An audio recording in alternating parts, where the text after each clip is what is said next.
वंदे मातरम। स्वागत है आप सबका आज के वीडियो में। और आज हम बात करेंगे ज्यामिति की। और ज्यामिति में हम सबसे पहले बात करते हैं बिंदु पथ की। ढंग से देखिएगा और समझिएगा, क्योंकि ज्यामिति का पोर्शन हम आज शुरू कर रहे हैं और ज्यामिति को सब कठिन मानते हैं। कठिन नहीं है, अगर आप एक एक चीज को समझ लेंगे तो बिल्कुल कठिन नहीं है। इसलिए हम हर चीज को ढंग से समझेंगे। चलिए शुरू करते हैं। बिंदु पथ क्या होता है? बिंदु पथ ये है एक बिंदु। अब आप कहोगे बिंदु क्या होता है? तो देखिए, बिंदु होता है एक मोटाई रहित डॉट, यानी ऐसी मोटाई जिसकी कोई मोटाई नहीं है, उसे हम कहेंगे बिंदु। अगर आपने इसको इतना मोटा बना दिया तो आपको दिख भले ही जाएगा, लेकिन ये बिंदु नहीं है। ये बिंदु नहीं है क्योंकि इसकी कोई ना कोई मोटाई है। तो मोटाई रहित मोटाई को ही क्या कहते हैं हम? बिंदु। तो बिंदु जब भी आप लगाएं, बहुत बारीक सा डॉट लगाएं, उसी को हम कहेंगे बिंदु, ताकि उसमें कोई मोटाई समाहित ना हो। तो ये होता है बिंदु। अब हम कहें कि बिंदु पथ क्या होता है? देखिए, नाम से ही स्पष्ट हो रहा है, बिंदु पथ। बिंदु पथ यानी बिंदु का पथ, यानी बिंदु का रास्ता।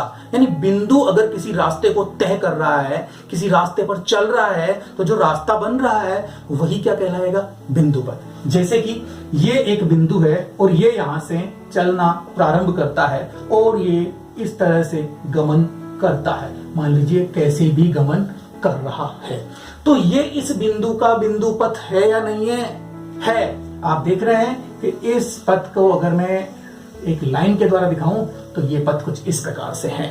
तो ये इस बिंदु का बिंदु पथ है। अगर हम शाब्दिक अर्थ की बात कर रहे हैं तो है कि नहीं? है। और बिंदु ऐसे भी गमन कर सकता है। हम इस बिंदु को कह देते हैं कि भैया तेरे को सीधे सीधे चलना है, इधर उधर कहीं नहीं भागना है। तो ये बिंदु क्या करेगा? बिल्कुल इस लाइन पर चलेगा। इस लाइन पर चलेगा, पहले यहां, फिर यहां, फिर यहां, फिर यहां, फिर यहां, फिर यहां, फिर यहां, फिर यहां, और इस तरह से ये इस लाइन का निर्माण करेगा। तो ये बिंदु पथ और ये बिंदु पथ दोनों में फर्क है।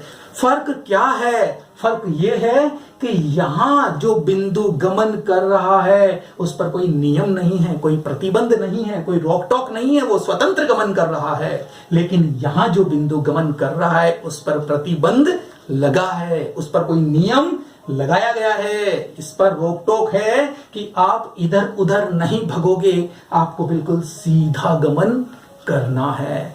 तो बिंदु पथ क्या है? बिंदु पथ इन नियमों में बंधा हुआ पथ ही उस बिंदु का बिंदु पथ कहलाता है। शाब्दिक अर्थ के अनुसार तो ये भी है, लेकिन आप जानते हैं कि गणित में हर काम नियमों के अंतर्गत होता है। होता है कि नहीं होता है? होता है ना। इसीलिए यहां भी नियम लगना जरूरी है। और यहां जब नियम, कोई प्रतिबंध लगता है बिंदु के पथ पर, यानी कि रास्ते पर, तो वो बन जाता है बिंदु पथ। इसलिए इसे हम बिंदु पथ नहीं कहेंगे, लेकिन ये बिंदु पथ है। देखते हैं इसके और एग्जांपल्स और समझते हैं बिंदु पथ को। देखिए, ये एक सरल रेखा है, ये एक सरल रेखा है, और इस रेखा से समान दूरी पर स्थित बिंदुओं का बिंदु पथ क्या होगा? फिर से रिपीट करता हूं, इस सरल रेखा से समान दूरी पर स्थित बिंदुओं का बिंदु पथ क्या होगा? तो देखिए, इस सरल रेखा से समान दूरी पर, यानी कि निश्चित दूरी पर ये बिंदु हो सकते हैं, यानी कि इस लाइन पर जो भी बिंदु हैं वो इस लाइन से समान दूरी पर स्थित है। क्लियर है? बिल्कुल। और ऐसा भी तो होगा कि इससे समान दूरी पर जो बिंदु स्थित होंगे वो इस लाइन के ऊपर भी तो हो सकते हैं, इस लाइन पर भी तो स्थित हो सकते हैं। बिल्कुल सही। तो एक सरल रेखा से समान दूरी पर स्थित बिंदुओं का बिंदु पथ क्या हुआ?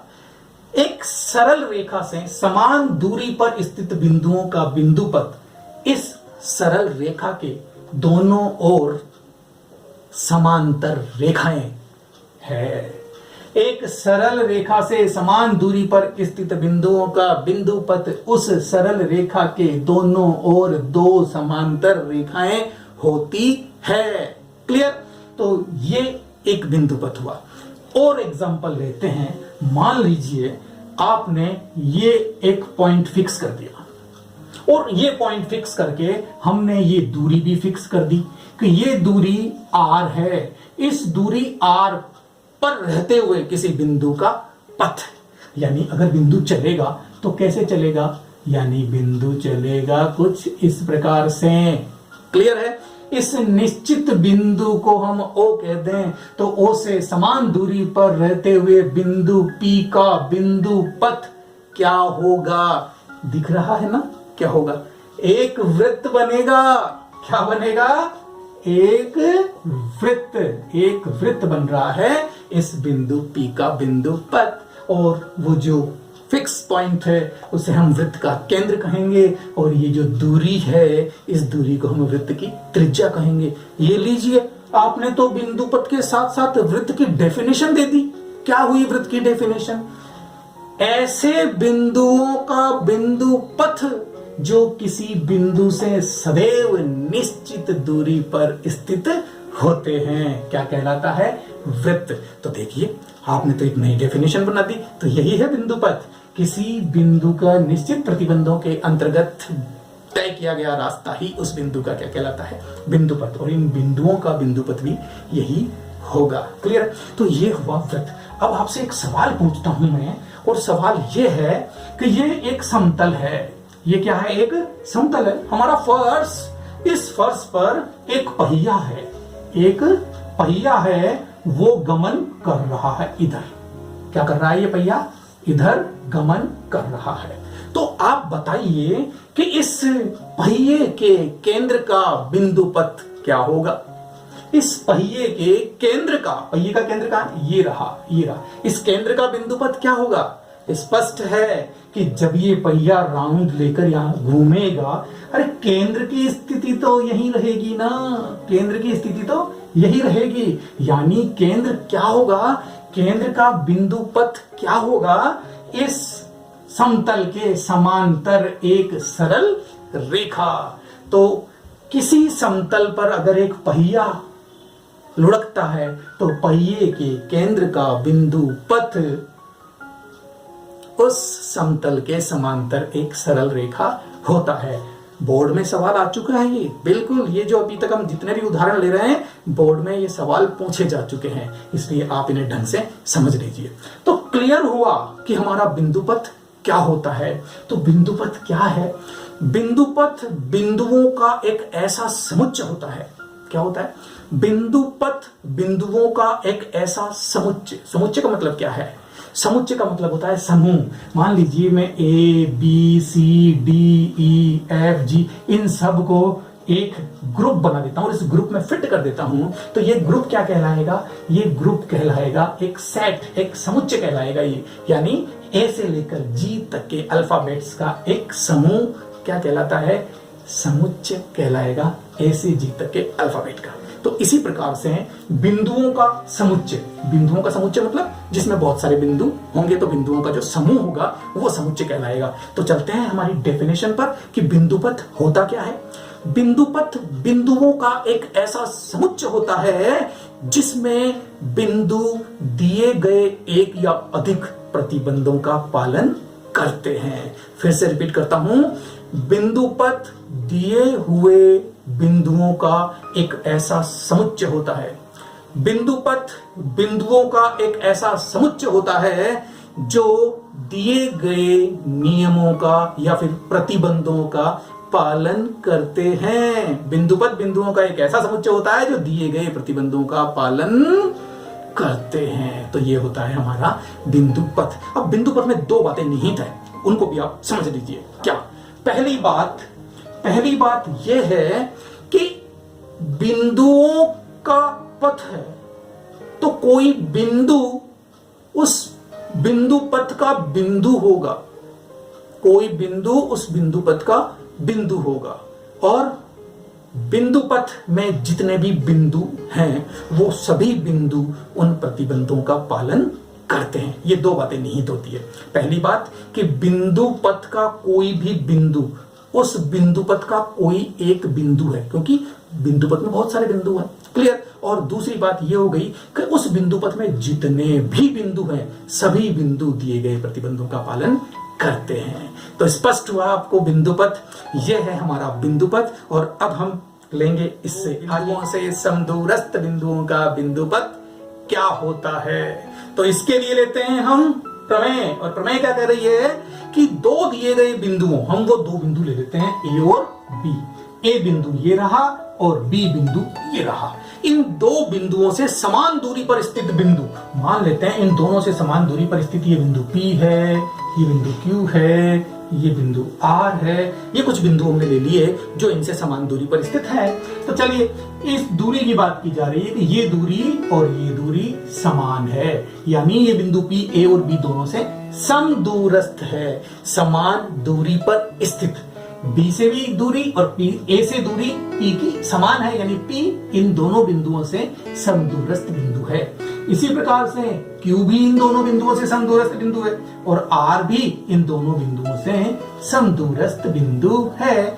तो प्रमेय ये कहती है कि दो दिए गए बिंदुओं से समदूरस्थ बिंदुओं का बिंदु पथ, यानी कि इन बिंदुओं को अगर मैं मिला दूं तो ये जो पथ है, ये पथ क्या होता है?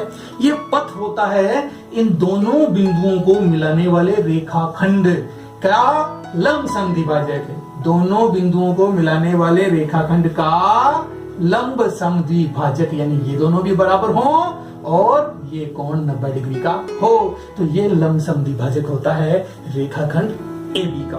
हमें इस प्रमेय को सिद्ध करना है। तो चलिए प्रमेय सिद्ध करने के लिए सबसे पहले हम क्या करते हैं ये आपको पता है। सबसे पहले हम लिखते हैं दिया है, कि ये दिया क्या है। तो देखिए सबसे पहले प्रमेय को सिद्ध करने के लिए हमें क्या करना है, लिखना है कि दिया है, और जो दिया है वो हमारी प्रमेय में लिखा हुआ होता है कि क्या दिया है और क्या सिद्ध करना है। तो सिद्ध करना है तो छोड़ दीजिए और बाकी जो भी कुछ दिया है वो दिया है, तो दिया है में लिख दीजिए जो दिया है। क्या दिया है? हमें दिए हैं दो बिंदु A और B। तो हमें दो बिंदु दिए हैं तो हम लिख देंगे कि दो बिंदु A व B है, ये दो बिंदु दिए हैं। और साथ में क्या दिया है कि P और Q कोई दो बिंदु है जो समदूरस्थ है, तथा बिंदु P व Q बिंदुओं जो हमें दिया गया है हम वही लिखेंगे, बिंदुओं A व B से समदूरस्थ हैं, A व B से समदूरस्थ है, ये हमें दिया हुआ है। तो जो दिया है वो हमने लिख दिया और सिद्ध करना है कि ये PQ इसका लंब समद्विभाजक है, किसका? AB का। चलो वो सिद्ध करेंगे। तो हमें सिद्ध क्या करना है? दिया है के बाद हम क्या लिखते हैं? सिद्ध करना है। हम क्या लिखते हैं? सिद्ध करना है। तो हमें जो सिद्ध करना है वो अब आप लिख दीजिए। लीजिए साहब, जो सिद्ध करना है वो लिखते हैं। तो सिद्ध करना है, क्या सिद्ध करना है कि ये जो PQ है वो AB का लंब समद्विभाजक है, हमें ये सिद्ध करना है। तो लिख दीजिए PQ रेखाखंड AB का लंब समद्विभाजक है, हमें ये सिद्ध करना है, लंब समद्विभाजक है। तो ये हम सिद्ध करेंगे। अब सिद्ध करना है लिख दिया, तो इसके बाद रचना। चलो साहब रचना भी कर ही लेते हैं। वैसे यहां रचना जैसा स्पेशल कुछ नहीं है। तो ये हमने क्या किया कि इस P और Q को हमने मिला लिया। हमें दिए हैं दो बिंदु AB और दो बिंदु P और Q जो दोनों AB से समदूरस्थ है। ये P की दूरी और ये P की दूरी B से दोनों बराबर है। इसी प्रकार से Q की दूरी A से और Q की दूरी B से भी बराबर है, ये हमें दिया हुआ है। ठीक है, अब हम क्या करते हैं? P और Q को मिला लेते हैं। तो रचना में हम क्या कहते हैं? PQ को मिलाया, बिंदु PQ को मिलाया। आप ऐसे भी लिख सकते हैं।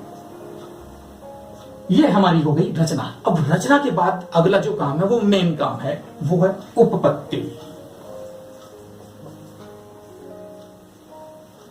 उपपत्ति हमारी प्रमेय का बहुत ही महत्वपूर्ण भाग होता है, क्योंकि इसी भाग में हम ये सिद्ध करते हैं कि PQ किस प्रकार से या क्यों AB का लंब समद्विभाजक है।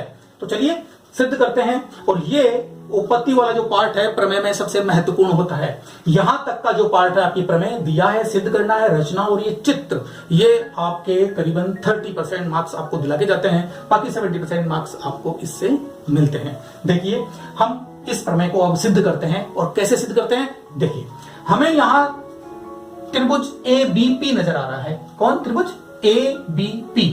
और जब हमने ये रचना की तो हमारे पास दो त्रिभुज बन रहे हैं, AQP और BQP। इन दोनों त्रिभुजों में हम देख रहे हैं कि AP बराबर है PB के, है या नहीं है, क्योंकि दिया है, समदूरस्थ है, इसलिए AP बराबर है PB के। और AQ बराबर है BQ के, ये भी है, क्यों, क्योंकि QB तो समदूरस्थ है दोनों से, बिल्कुल। तो दो चीजें हमें बराबर दे रखी है और हम देख रहे हैं कि जो PQ है दोनों त्रिभुजों की उभयनिष्ठ भुजा है। तो याद कीजिए सर्वांग समता को। इन दोनों त्रिभुजों में अगर हम सर्वांग समता लगाते हैं तो दोनों त्रिभुज सर्वांग सम है या नहीं है। अगर दोनों त्रिभुज सर्वांग सम है तो हम ये बात जानते हैं कि सर्वांग सम त्रिभुजों के संगत कोण व संगत भुजाएं बराबर होते हैं। तो फिर ये वाला कोण और ये वाला कोण भी बराबर होगा। और जब ये कोण बराबर होगा तो ये कोण बराबर होगा तो ये कोण बराबर होगा तो दोनों कोणों का योग 180 डिग्री है कि नहीं, क्योंकि एक सरल रेखा पर है दोनों के दोनों कोण। और दोनों कोणों का योग 180 है तो फिर आधे आधे हो गए, यानी कि एक कोण 90 का हो गया और 90 का हो गया। तो इसका मतलब क्या हुआ कि PQAB का लंब समद्विभाजक है। हो जाएगा सिद्ध, यानी सर्वांग समता आपकी कर रही है मदद, और वो मदद कर रही है तो अब आप सर्वांग समता को लेकर इस प्रमेय को सिद्ध कर दीजिए। चलिए करते हैं शुरू।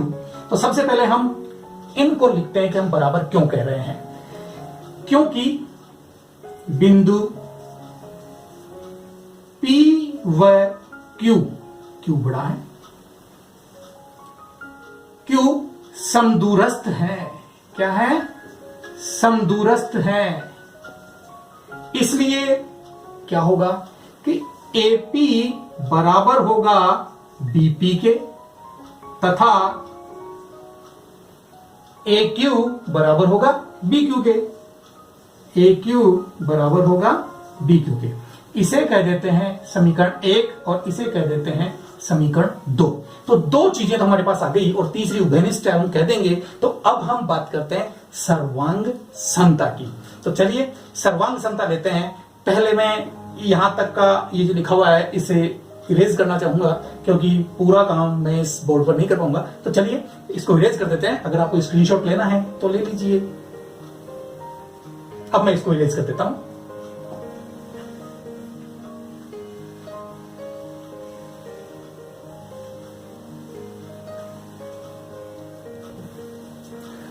समीकरण 1 और 2 हमें मिल चुके। जब समीकरण 1 और 2 मिल चुके तो हम सर्वांग समता सिद्ध करते हैं। तो सर्वांग समता सिद्ध करने के लिए हम क्या लिखेंगे, हम लिखेंगे त्रिभुज APQ तथा त्रिभुज BPQ में, इन दोनों त्रिभुजों में हम बात करते हैं, क्या बात करते हैं कि APQ में AP बराबर है BP के।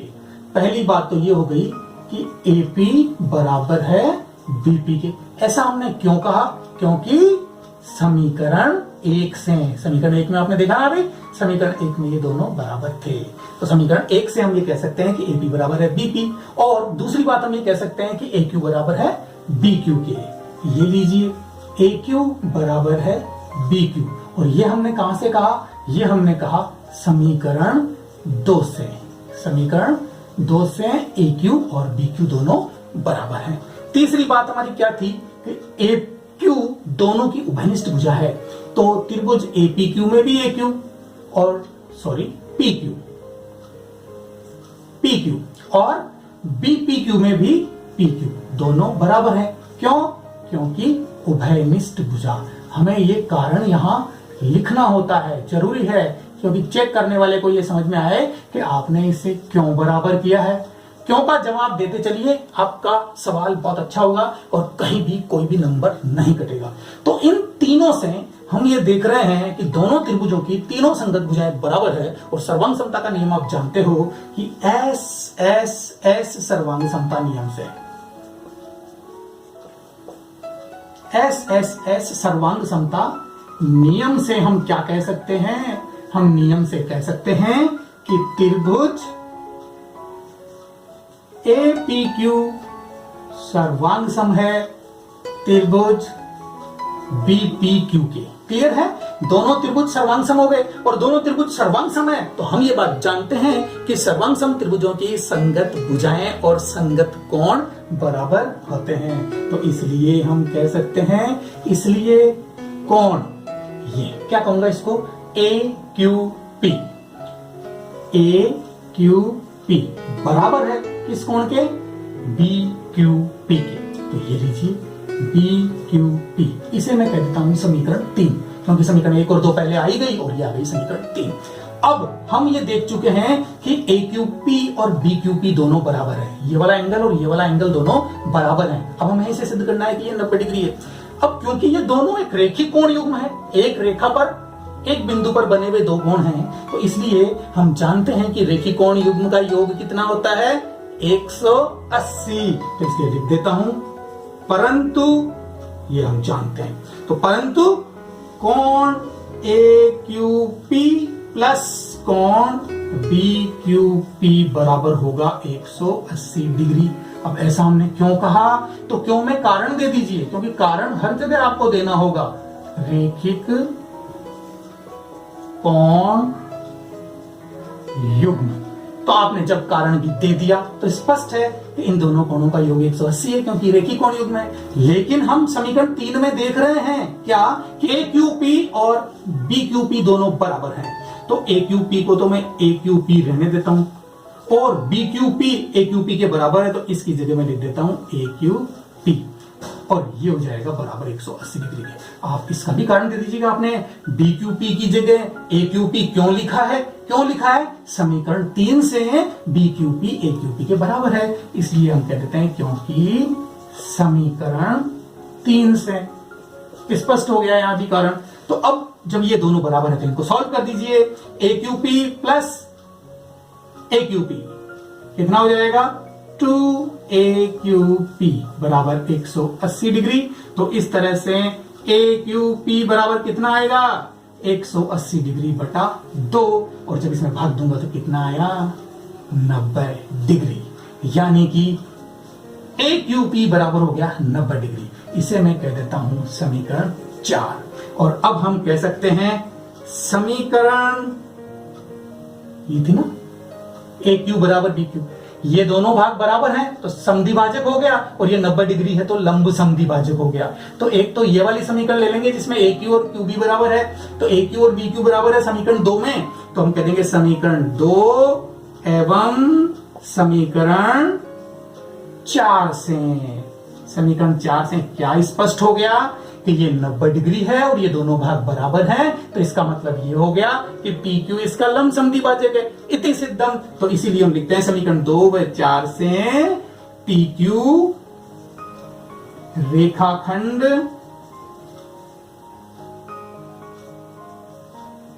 AB का लंब समद्विभाजक है, समद्विभाजक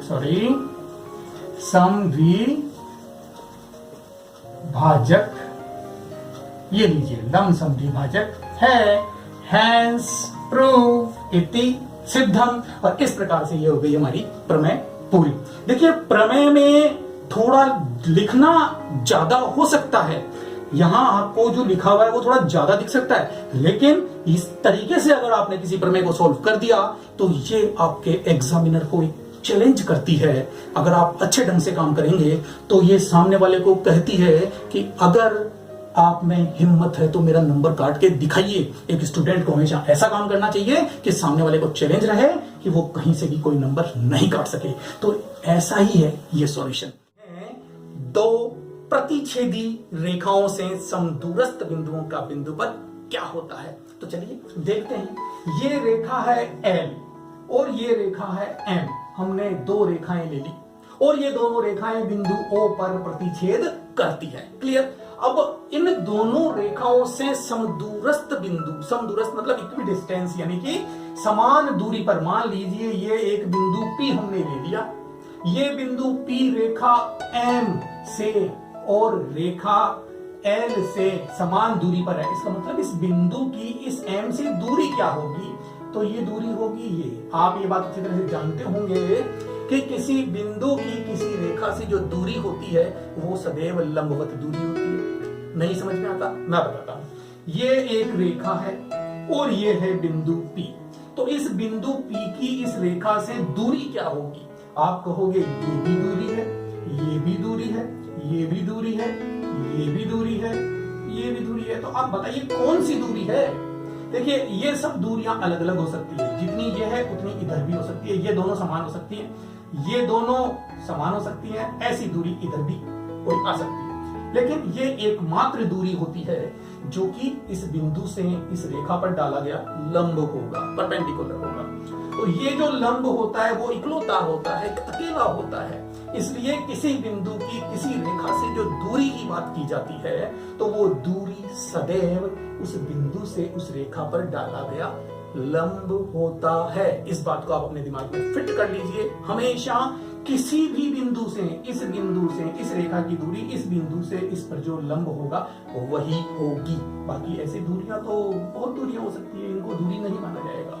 यही होगी दूरी, जो लंबवत दूरी है वही उस बिंदु से उस रेखा की दूरी होगी, कहलाएगी, या उसे कहते हैं, क्योंकि दूसरी नहीं हो सकती। तो बिंदु P की इस रेखा M से दूरी तो हो गई ये, और बिंदु P की इस L से दूरी हो गई ये। तो कहने का मतलब ये है कि सवाल ये कह रहा है कि दो प्रतिच्छेदी रेखाओं से समदूरस्थ, यानी ये दूरी और ये दूरी बराबर है, इक्वी डिस्टेंस है, समान दूरी पर है। तो समदूरस्थ बिंदु का बिंदुपथ क्या होगा? इस बिंदु का बिंदुपथ क्या होगा? ये हमें आज सिद्ध करना है। और इसे सिद्ध करने के लिए हमें दी गई है एक प्रमेय जो आपकी बुक में है, प्रमेय 10.2। चलिए हम उस प्रमेय को सॉल्व करते हैं। इसका बिंदुपथ ऑटोमेटिक आ जाएगा। और वो आएगा क्या, एक बार बता देता हूं। इस बिंदु का बिंदुपथ इन दोनों रेखाओं द्वारा बने कोण का समद्विभाजक होता है, बाइसेक्टर होता है। ये देखिए, इसे आगे बढ़ा दीजिए आप, चाहे इसे ये इधर भी बढ़ा सकते हैं। तो ये और ये वाला कोण बराबर होता है, यानी समद्विभाजक होता है। ये जो रेखा है OP वो इस कोण का अर्धक होगी, बाइसेक्टर होगी। क्लियर है? हम अब सिद्ध करते हैं प्रमेय को, और प्रमेय में ये सिद्ध हो जाएगा। तो चलिए शुरू करते हैं हमारी प्रमेय। तो लीजिए, ये रही हमारी प्रमेय। और प्रमेय क्या कह रही है कि दो प्रतिच्छेदी रेखाओं, जो कि एक तो रेखा है L और एक रेखा है M, दो प्रतिच्छेदी रेखाओं से समदूरस्थ, यानी कि समान दूरी पर स्थित किसी बिंदु का बिंदुपथ। तो समान दूरी पर स्थित ये बिंदु P ले लेते हैं हम। इसका मतलब ये दूरी और ये दूरी दोनों बराबर है। तो समान दूरी पर स्थित बिंदु का बिंदुपथ क्या होता है? इस कोण का समद्विभाजक। कौन से कोण का? इस कोण का समद्विभाजक होता है। हमें ये सिद्ध करना है। तो लीजिए, जब भी आप किसी प्रमेय को सॉल्व करते हैं तो सबसे पहले क्या करते हैं? दिया है लिखते हैं। तो लिखिए, दिया क्या है? तो लीजिए, हम सबसे पहले यही लिखते हैं कि दिया है। अब दिया है, क्या दिया है वही हमें लिखना है। और इसके लिए क्या देखना पड़ेगा? इसके लिए प्रमेय को देखना पड़ेगा कि प्रमेय में क्या दिया है। प्रमेय कह रही है कि दो रेखाएं L व M जो बिंदु O पर प्रतिच्छेद कर रही है, और इन रेखाओं से समान दूरी पर स्थित बिंदु, समान दूरी पर स्थित बिंदु हमने क्या ले लिया? P।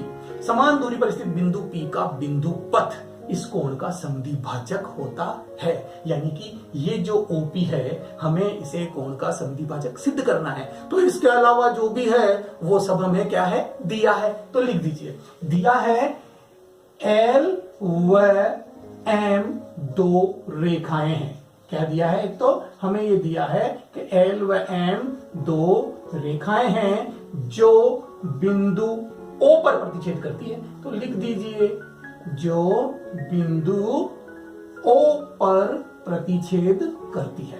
एक बात तो हमारी ये हो गई कि साहब दो रेखाएं हैं L व M जो बिंदु O पर प्रतिच्छेद करती है। क्लियर? अब इसके अलावा भी आपको कुछ दिया है। हाँ, दिया है कि जो बिंदु P है वो L व M से समदूरस्थ है। तो इसको भी लिखिए यहां, तथा हम कहेंगे तथा बिंदु P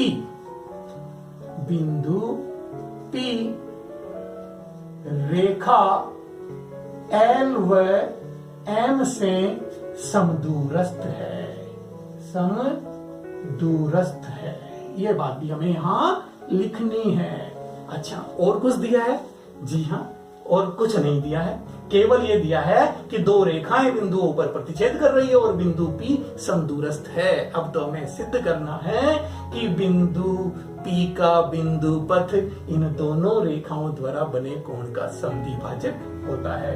तो लीजिए, जब हमने दिया है लिख दिया, तो अब क्या लिखना है? सिद्ध करना है। अब हम लिखेंगे सिद्ध करना है, यानी कि हमने सिद्ध क्या करना है वो लिखना है। तो आपको पता है क्या सिद्ध करना है? हमें सिद्ध करना है कि बिंदु P का बिंदु पथ यानी कि OP इस कोण MON का समद्विभाजक है। क्लियर है? दोनों रेखाओं द्वारा कोण कौन सा बन रहा है? L और M, दोनों रेखाओं द्वारा कोण बन रहा है MON, और इस कोण का समद्विभाजक हमें सिद्ध करना है। किसको? OP को। तो वही हम लिख देते हैं। सिद्ध करना है OP कोण MON का समद्विभाजक है। हमें ये सिद्ध करना है। समद्विभाजक का मतलब आप जानते हैं, बाइसेक्टर। ये लीजिए, ये समद्विभाजक है, हमें ये चीज सिद्ध करनी है। आप इसकी जगह ये भी सिद्ध कर सकते हैं। मैं यहाँ केवल आपके समझने के लिए लिख रहा हूं, आपको लिखने की आवश्यकता नहीं है। और आप चाहें तो इसकी जगह ये भी लिख सकते हैं। क्या लिख सकते हैं?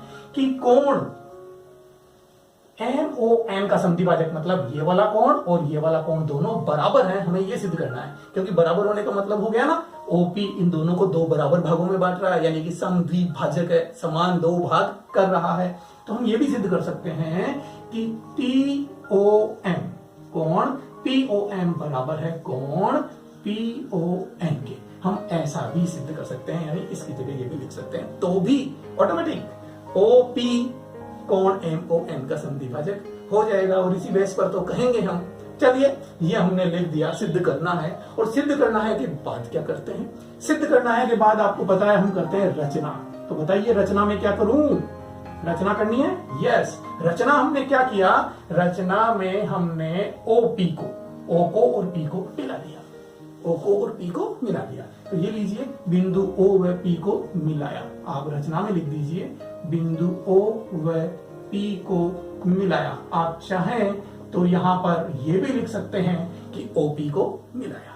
अब जब रचना हो गई, तो रचना के बाद तो आपको पता है सिर्फ और सिर्फ उत्पत्ति बचती है। तो चलिए, उत्पत्ति भी हम लिख लेते हैं और शुरू करते हैं हमारी प्रमेय का अंतिम भाग, क्योंकि यही तो है जो सब कुछ बताएगा हमें कि कैसे OP कोण MON का समद्विभाजक है। तो लीजिए, प्रमेय के सबसे महत्वपूर्ण भाग को ढंग से समझिए। तो ध्यान दीजिए इधर। उत्पत्ति में हम सबसे पहले वो चीजें लिख लेते हैं जो हमें दी हुई है या जो हमें पता है, ताकि जिनके आधार पर हम इस प्रमेय को सिद्ध कर सकें। आप चाहें तो मैं आपको ये पहले बता देता हूं कि ये प्रमेय हम सिद्ध करेंगे कैसे, क्योंकि जैसे करेंगे वैसे ही फिर हम उसको लिख देंगे। तो देखिए, मुझे दिख रहा है, आप भी देखिए। हम यहाँ देख रहे हैं कि OP को जैसे ही हम मिलाते हैं तो हमें दो त्रिभुज मिलते हैं। और जब दो त्रिभुज मिलते हैं तो जैसा हमने पिछली प्रमेय में किया वही हम यहाँ कर सकते हैं। क्यों? क्योंकि हमें यह सिद्ध करना है कि ये दोनों कोण बराबर हैं। और जब भी कोई कोण या भुजा बराबर करनी हो तो हम किसका सहारा लेते हैं? हम सहारा लेते हैं सर्वांग समता का, कॉन्ग्रुएंट। हम सहारा लेते हैं सर्वांग समता का। तो हम इन दो त्रिभुजों को सर्वांग सम सिद्ध कर सकते हैं। कैसे? देखिए, दोनों त्रिभुजों में बात कर रहा हूं मैं POM और PON की। तो इस त्रिभुज में और इस त्रिभुज में हम देखें तो ये दोनों भुजाएं बराबर दे रखी है। क्लियर है? और ये भुजा उभयनिष्ठ भुजा हो गई OP, क्योंकि OP इस त्रिभुज की भी भुजा है और इस त्रिभुज की भी भुजा है। तो ये दोनों भुजाएं बराबर हो गई। अब बची एक चीज, तो इस भुजा को तो हम बराबर नहीं कर सकते, लेकिन आपने देखा था कि किसी बिंदु से किसी रेखा की जो दूरी होती है वो क्या होती है? लंबवत होती है। तो ये दोनों कोण 90 डिग्री हुए कि नहीं हुए? तो समकोण कर्ण भुजा सर्वांग समता नियम से ये दोनों त्रिभुज सर्वांग सम हो गए। और सर्वांग सम हो गए तो हम जानते हैं सर्व अंग सम, सर्वांग सम, सभी अंग समान। तो दोनों त्रिभुजों के सभी अंग समान होंगे। सभी अंग समान होंगे मतलब ये वाला कोण और ये वाला कोण भी बराबर होगा, और कोण बराबर हो गया तो फिर OP इस कोण का समद्विभाजक हो गया। इस तरह से हमारी प्रमेय सिद्ध होगी। अब आप देख लीजिए कि हम इसे कॉपी में कैसे करके दिखाएंगे सामने वाले को, क्योंकि ये ज्यादा महत्वपूर्ण है। पता तो फिर भी कर लेते हैं लोग, लेकिन यहाँ लिखने में उन्हें परेशानी होती है। तो देखिए किस प्रकार से लिखेंगे, और हम लिखेंगे जबरदस्त के कोई हमारा नंबर काट नहीं सके। तो सबसे पहले हम क्या करते हैं, हम ये करते हैं कि हमें जो पता है प्रमेय को सिद्ध करने के लिए सर्वांग समता की आवश्यकता है, और सर्वांग समता के लिए जो 3 चीजें चाहिए वो लिख लेते हैं। एक तो हमें ये दिया है, तो दिया है तो लिख दीजिए। क्या दिया है कि P रेखा L व M से समदूरस्थ है। तो समदूरस्थ होने का मतलब हो गया PM बराबर PM। तो यही लिखते हैं। उत्पत्ति में हम सबसे पहले लिखते हैं क्योंकि P रेखा L व M से समदूरस्थ है, हर चीज का कारण देके आगे बढ़ना चाहिए। समदूरस्थ है इसलिए PM बराबर है PM के, और इसे हमने कह दिया समीकरण 1। क्लियर? ये हो गई हमारी समीकरण 1। और अब हम देते हैं इस बात को, क्योंकि ये बात भी हम जानते हैं। तो यहां हम क्या लिखेंगे, हम लिखेंगे हम जानते हैं। क्या जानते हैं वो भी आपको लिखना ही होगा। हम जानते हैं कि किसी बिंदु से रेखा की दूरी, किसी बिंदु से रेखा की जो दूरी होती है वो क्या होती है, रेखा की दूरी सदैव लंबवत होती है। क्लियर है? लंबवत यानी कि परपेंडिकुलर होती है। लंबवत होती है इसलिए, क्योंकि लंबवत होती है इसलिए क्या हुआ, इसलिए कोण PMO और PNO दोनों ही 90 डिग्री होंगे। कोण PMO बराबर कोण PNO बराबर 90 डिग्री। और ये हो गई हमारी सेकंड इक्वेशन, यानी कि दूसरा समीकरण। अब हम सर्वांग समता में इन दोनों कंसेप्ट को यूज करेंगे, और OP को आप जानते हैं उभयनिष्ठ है, इसलिए इसके लिए कोई स्पेशल कारण जो होगा उनको ही दे देंगे। और अब हम कॉन्ग्रुएंट प्रूव करते हैं और सिद्ध करते हैं कि सर्वांग सम कैसे हैं दोनों त्रिभुज। तो चलिए, अगर आपको स्क्रीनशॉट लेना है तो ले लीजिए, क्योंकि मेरे पास जगह नहीं है और मुझे इसे इरेज करना होगा। अब हमें सिद्ध करना है कि ये दोनों त्रिभुज सर्वांग सम है। तो जिनको हमें सिद्ध करना है, सर्वांग सम सिद्ध करना है, उनको आप लिख लीजिए। दोनों को ले लेते हैं, POM और PON। तो ये ले लिया हमने त्रिभुज POM तथा त्रिभुज PON में। इन दोनों त्रिभुजों की बात कर रहे हैं, तो इन दोनों में क्या क्या है वो देखिए। तो सबसे पहली बात तो हमें जो दी गई थी कि PM बराबर है PN के, लिख दीजिए PM बराबर है PN के। और ये हमने कैसे कहा, क्योंकि समीकरण 1 से, क्योंकि समीकरण 1 में हमने यही तो कहा था कि PM बराबर है PN के। और दूसरी बात हमने क्या कही थी कि ये वाला कोण और ये वाला कोण भी बराबर है। तो लिख दीजिए कोण कौन सा, PMO। कोण PMO बराबर है कोण PNO के, PNO के। और दोनों कितने हैं, 90 डिग्री, इसीलिए तो दोनों बराबर है। और ये हमने क्यों कहा, क्योंकि समीकरण 2 से, ये हमने समीकरण 2 से कह दिया। अब बची तीसरी बात, और तीसरी बात क्या है कि ये OP दोनों ही त्रिभुजों में उभयनिष्ठ है। लिख दीजिए OP बराबर है OP के। आप जानते हैं स्वयं के बराबर होता है, यानी OP खुद के बराबर तो होगा ही ना, तो OP बराबर OP। और ये हमने क्यों कहा, क्योंकि उभयनिष्ठ भुजा, दोनों ही त्रिभुजों में यह भुजा उभयनिष्ठ है, इसलिए ये बराबर होगी। और यहाँ आप देख रहे हैं कि इन दोनों त्रिभुजों में एक भुजा और एक भुजा, इसके अलावा ये वाली एक भुजा, और ये दोनों कोण बराबर हो गए। 3 चीजें हो गई, और ये समकोण त्रिभुज है। तो हम कह सकते हैं कि समकोण कर्ण भुजा नियम से, समकोण कर्ण भुजा, ये एक नियम है जिस नियम से ये सर्वांग सम है। तो समकोण कर्ण भुजा नियम से, क्या नियम से, क्या है भाई, नियम से ये दोनों त्रिभुज सर्वांग सम है, कॉन्ग्रुएंट हैं, तो लिख दीजिए त्रिभुज POM सर्वांग सम है त्रिभुज POM के। जब ये दोनों त्रिभुज सर्वांग सम है, हम जानते हैं दो सर्वांग सम त्रिभुजों के सभी अंग समान होते हैं, सभी भाग समान होते हैं। सर्वांग सम यानी कि सर्व अंग सम, सभी अंग समान बराबर। तो इसलिए हम कह सकते हैं कि ये वाला कोण और ये वाला कोण, इस त्रिभुज का ये वाला कोण और इस त्रिभुज का ये वाला कोण बराबर है, क्योंकि दोनों त्रिभुज सर्वांग सम है। इसलिए कोण POM, कोण POM बराबर है कोण POM के।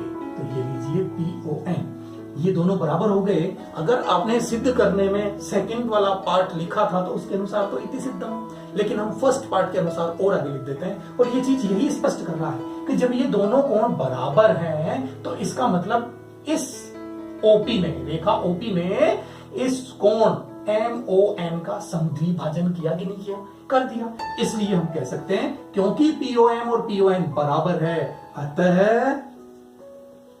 अतः OP क्या है, OP कोण MON का समद्विभाजक है। क्लियर है, समद्विभाजक, समद्विभाजक यानी कि बाइसेक्टर है। तो ये लीजिए, ये हो गया हैंस प्रूव इति सिद्धम, और हमें यही सिद्ध करना था। तो क्लियर है, हमारी प्रमेय सिद्ध हो चुकी है।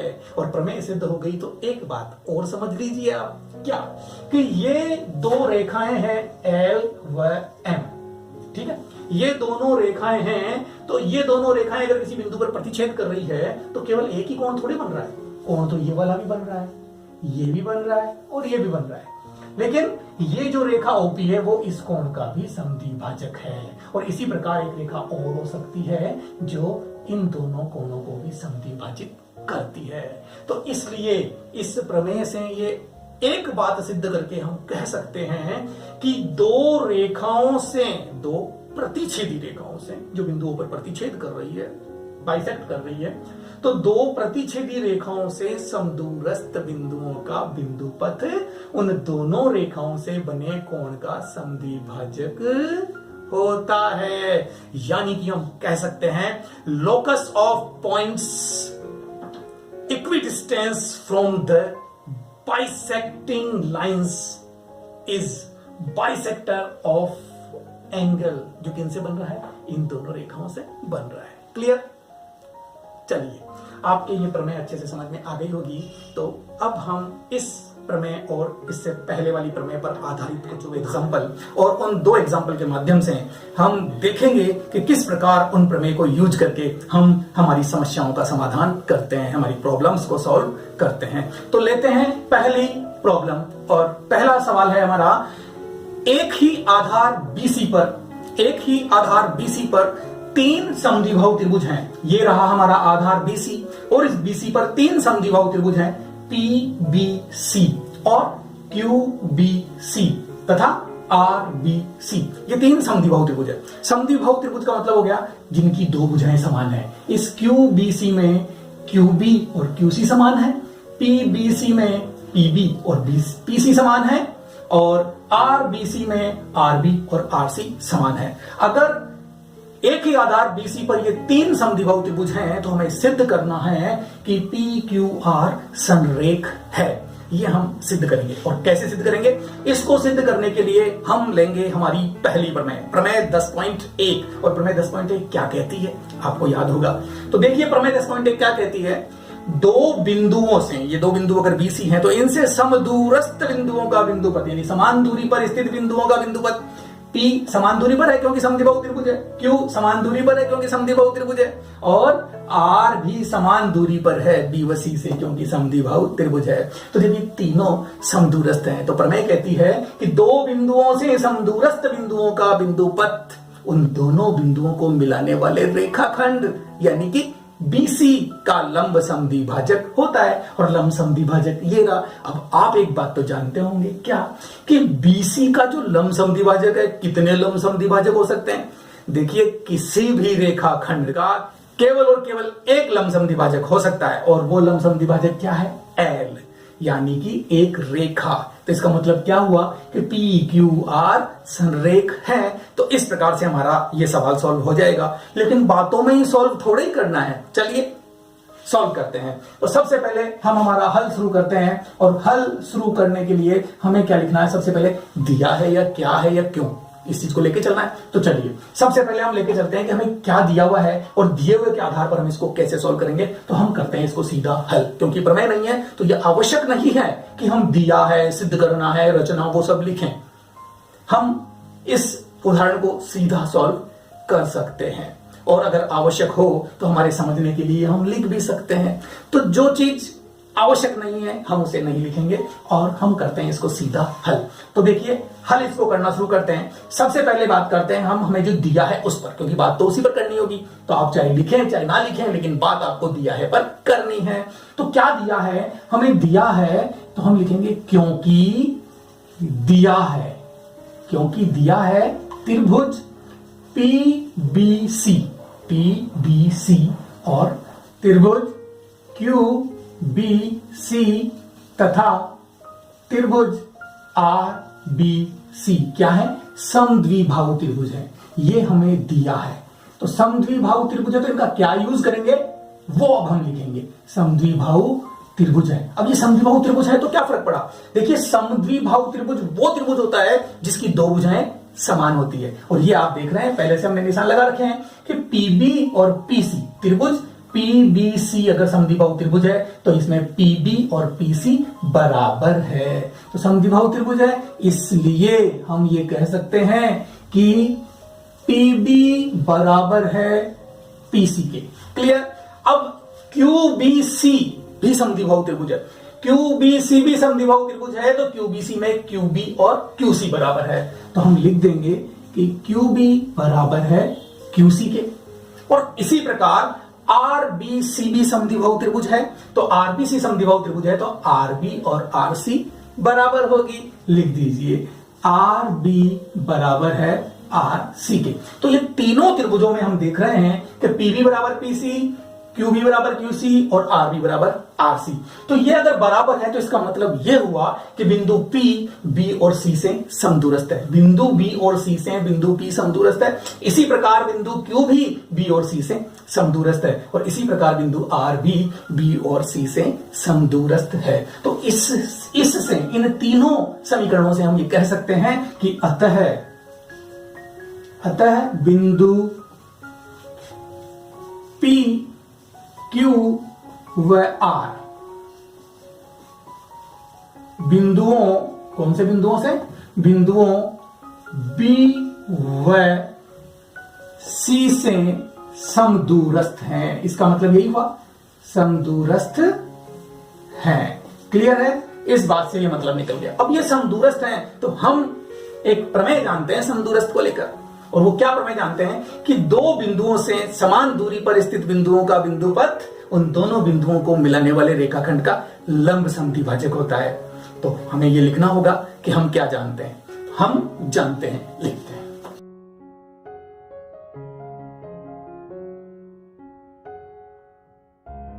हम जानते हैं कि दो बिंदुओं से समदूरस्थ बिंदुओं का बिंदुपथ उन दोनों बिंदुओं को मिलाने वाले रेखाखंड का लंब समद्विभाजक होता है। अब लंब समद्विभाजक होता है तो इस बात का क्या मतलब निकलता है? इस बात का मतलब यह निकलता है कि ये जो PQR बिंदु B व C से समदूरस्थ हैं, तो ये बिंदु B व C को मिलाने वाले रेखाखंड यानी कि BC के लंब समद्विभाजक पर स्थित होंगे। तो अतः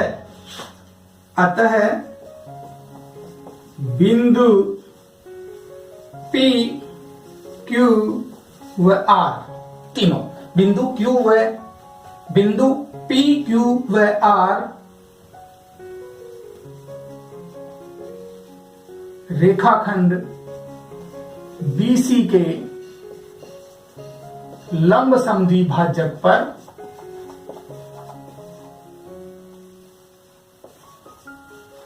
स्थित हैं। लंब समद्विभाजक पर स्थित हैं। अब मेरे पास यहां जगह कम है तो मैं थोड़ा सा इरेज करके लिख दूं। क्लियर है? ओके। हम जानते हैं क्या जानते हैं? हम जानते हैं कि किसी रेखाखंड का केवल एक लंबसम द्विभाजक हो सकता है। यदि BC का लंबसम द्विभाजक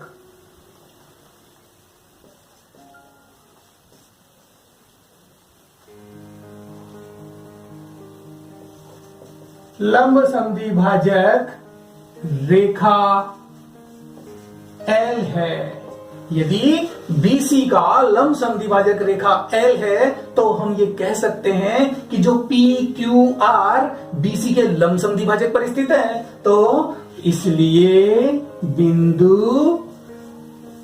PQ व R रेखा L पर स्थित होंगे कि नहीं होंगे? क्लियर है, रेखा L पर स्थित होंगे। और अगर PQR रेखा L पर स्थित है तो इसका मतलब क्या हुआ? PQR संरेख है, अर्थात PQ व R संरेख हैं। हैंस प्रूव, हमने सिद्ध किया। देखिए, ऐसा हो सकता है कि मैंने आपके लिए यहां कुछ ज्यादा लिख दिया हो, लेकिन मेरा एकमात्र उद्देश्य है कि आपको ये चीज अच्छी तरह से समझ में आनी चाहिए। और जब भी आप इस सवाल को उठाकर देखें तो आपको इस सवाल को पढ़ते ही, इसके हल को पढ़ते ही आपके सारी चीज क्लियर हो जाए। और अगर ऐसा जवाब हम देते हैं तो फिर क्या सामने वाला हमारा नंबर काट सकता है? नहीं काट सकता। इसलिए जवाब हमेशा ऐसा देना चाहिए कि सामने वाला हमारे नंबर नहीं काट सके। तो चलिए, ये सवाल हमारा हुआ समाप्त और अब हम लेंगे एक और सवाल। अब लेते हैं हम हमारा दूसरा सवाल। और दूसरा सवाल क्या कह रहा है कि एक चतुर्भुज है ABCD। इस चतुर्भुज में कोण B और कोण C, दोनों की बात कर रहा हूं, कोण B का अर्धक और कोण C का अर्धक दोनों बिंदु P पर मिलते हैं। चतुर्भुज ABCD में कोण B का अर्धक और कोण C का अर्धक परस्पर बिंदु P पर मिलते हैं। हमें सिद्ध करना है कि बिंदु P सम्मुख भुजा AB और CD से समदूरस्थ है। तो चलिए इसे हम सिद्ध करते हैं। तो सिद्ध करने के लिए सबसे पहले वही बात कि हमें क्या दिया है जरा वो हम देख लें और उसके आधार पर ही हम चलेंगे आगे। तो हमें दिया है, क्या दिया है कि चतुर्भुज में कोण B व कोण C के अर्धक BP व CP है। दिया है कोण B व कोण C के अर्धक, कोण B व कोण C के अर्धक BP एवं CP है। क्लियर है? कोण B के अर्धक BP और C का अर्धक CP है। ये हमें दिया हुआ है और दिया हुआ है तो हमें सिद्ध क्या करना है? हमें सिद्ध करना है कि बिंदु P AB और CD से समदूरस्थ है, यानी हमें सिद्ध करना है PM और PN बराबर है। तो सिद्ध क्या करना है ये भी हम लिख ही लेते हैं। सिद्ध करना है, क्या सिद्ध करना है? सिद्ध करना है कि PM बराबर है PN के, ये हमें सिद्ध करना है। तो चलिए हमारे सवाल को हल करना शुरू करते हैं। लेकिन आपको ये लाल रंग में दिख रही है लाइन, हमने क्या किया, ये कर लेते हैं रचना। हमने यहां रचना कर ली और रचना में क्या किया है, हमने बिंदु P से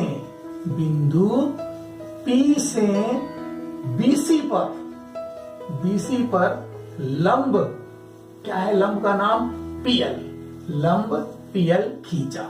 हमने बिंदु P से BC पर एक लंब खींच लिया PL, और क्यों खींचा वो भी आपको स्पष्ट होने वाला है। अब इस सवाल की हम लेते हैं उपपत्ति को और उपपत्ति में हम इस सवाल को सॉल्व करते हैं। देखिए कैसे सिद्ध करते हैं कि PM बराबर है PN के। आप ये बात अच्छी तरह से जानते हैं, क्या आपको देखते ही याद आ जाना चाहिए कि अगर ये अर्धक है, इस कोण का ये अर्धक है, तो ये BC और AB क्या है? दो रेखाखंड है। रेखाखंड किसी रेखा का हिस्सा ही होता है। तो ये दो रेखाखंड परस्पर बिंदु P पर प्रतिच्छेद कर रहे हैं। तो प्रतिच्छेद करने पर अगर ये BP इस कोण का अर्धक है तो इसका मतलब ये दोनों दूरियां बराबर हुई कि नहीं हुई, समदूरस्थ। क्यों? क्योंकि हमने प्रमेय पढ़ी है 10.2 और वो प्रमेय कहती है कि दो रेखाओं से समदूरस्थ बिंदु का बिंदुपथ, यानी इस बिंदु P का बिंदुपथ जो कि इन दोनों दूरी जो बराबर है, क्या होता है? कोण का अर्धक होता है, इस कोण का अर्धक होता है। और हमें यहां क्या दिया गया है? इसका जस्ट उल्टा विलोम दिया गया है, अपोजिट दिया है। क्या दिया है? कि ये कोण का अर्धक है। अरे ये अर्धक है तो इसका मतलब क्या होता है? इसका मतलब ये होता है कि ये दोनों बराबर है। और यही बात हम लिखते हैं। चलिए कैसे लिखते हैं? तो सबसे पहले हम यहीं से शुरू करते हैं कि हम जानते हैं, क्या जानते हैं? प्रमेय लिख दीजिए।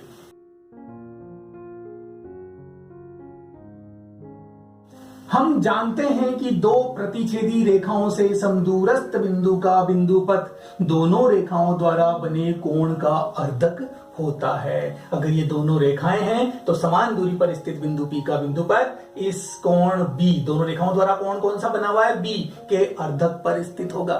अर्थात इसी बात का हम ये मतलब निकाल सकते हैं, यानी कि ये बात भी सत्य है, इस प्रमेय का विलोम भी सत्य है कि अगर दोनों रेखाओं द्वारा बने कोण का अर्धक है, ये BP अर्धक है, तो अर्धक पर स्थित प्रत्येक बिंदु इन दोनों रेखाओं से समदूरस्थ होगा। तो हम यहां लिख सकते हैं अर्थात अर्धक का प्रत्येक बिंदु, अर्धक का प्रत्येक बिंदु दोनों रेखाओं से समदूरस्थ होगा। दोनों रेखाओं से समदूरस्थ, समदूरस्थ, समदूरस्थ होगा।